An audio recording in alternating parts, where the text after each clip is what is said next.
Yo, good day mga bossing. Isang magandang araw. Binabati ko nga po kayong lahat ng Merry Christmas and advance Happy New Year. So yun mga bossing, meron po ako ipapakita sa inyo. Kung naaalala nyo, nagko-customize tayo ng mga rim ng bike, ng maraming rayos. Siyempre, hindi lang sa bike, pwede rin pong sa motor. Eto mga boss. Yan po. Rim po siya ng motor ng Mio i125. So yun mga bossing nga, matagal na rin pala kaming gumagawa nito. Hindi lang kasi namin na iba-vlog. May mga nagawa na kami nito, PCX, NMAX, Mio, Pino. So ito mga bossing, gumawa ulit tayo, may nagpagawa sa atin, galing Bacolod. Mio i125 po, M3.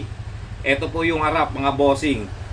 Ano po to, rideable ha, pwede nyo po pang araw-araw. Kasi yung nagpagawa kasi sa amin nito dati, pinanjoyride niya pa. Lala mo ba tayo no, joyride? Ayan mga boss, ito po yung harap, ito naman po yung likod. Eto mga boss, eto po yung likod. Inuulit ko po hindi po to pang bike, pang motor. Pwede rin po tayong gumawa ng pang motor na rim. Ayan po, 72 spoke siya na size 14. Pwede sa NMAX, PCX, Aerox, Mio, Pino. Kung ano po yung motor nyo na pwede nating magawan, message nyo lang po sa page. So yun mga bossing, maraming salamat. Kita kits soon.